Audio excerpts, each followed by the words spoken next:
முட்டை கிரேவி பண்ண போகிறோம். இது சப்பாத்தி பூரிக்கெல்லாம் தொட்டுக்க நல்லாயிருக்கும். வெங்காயம் ஒரு 4-5 வெங்காயம் எடுத்து கட் பண்ணி வச்சுருக்கிறேன். ஒரு 4-5 தக்காளியை அரைச்சி வச்சுருக்கேன். இஞ்சி பூண்டு அரைச்சி வச்சுருக்கேன். இதில் பட்டை, லவங்கம், சோம்பு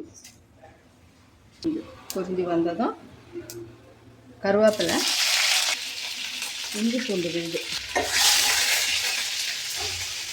வெங்காயத்தை போட்டு ரொம்ப தூக்கி எடுக்காது.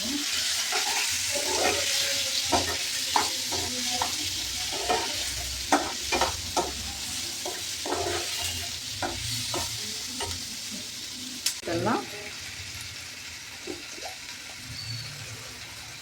மஞ்சள் பொடி,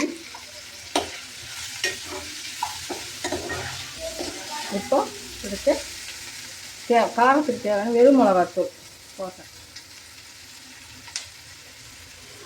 2 ஸ்பூன் தனியாத்தூள், ஒரு 1.5 ஸ்பூன், தக்காளி ஒரு 1/2 ஸ்பூனு,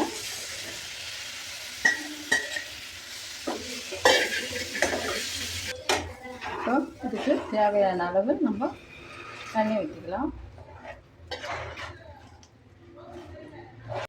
குழம்பு பாருங்கள், நல்லா கொச்சி இந்த ஸ்டேஜ் இருக்கணும். ஆமாம், இந்த ஸ்டேஜ் இருக்கணும். முட்டையை இப்போ நம்ம உடச்சி ஊற்றிடலாம்.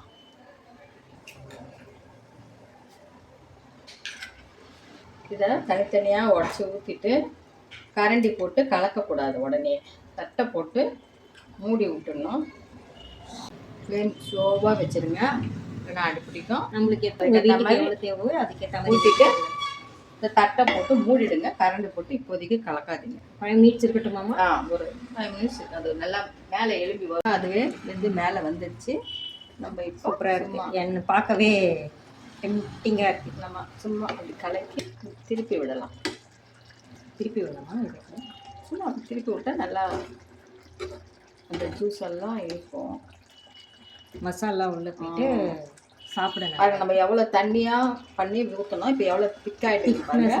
அதனால் கொஞ்சம் தண்ணியாக இருக்கும்போது தான் ஊற்றணும். அப்படி கெட்டி ஆகிட்டு இருந்தால் கூட கொஞ்சம் தண்ணி ஊற்றிட்டு கலந்துட்டு அது கொதிக்கும் போது ஊற்றுங்க. அவ்வளோதான், கிரேவி ஆயிடுச்சு. ஆஃப் பண்ணிடலாம். இது சப்பாத்திக்கு பூரிக்கு எல்லாம் ரொம்ப நல்லாயிருக்கும் தொட்டுன்னு சாப்பிட்றதுக்கு. நாங்கள் இன்றைக்கி சப்பாத்தியோடு சாப்பிட போகிறோம். நீங்களும் இதை செஞ்சு பார்த்துட்டு கமெண்ட்ஸ் பண்ணுங்கள், லைக் பண்ணுங்கள், ஷேர் பண்ணுங்கள், சப்ஸ்கிரைப் பண்ணுங்கள். தேங்க்யூ.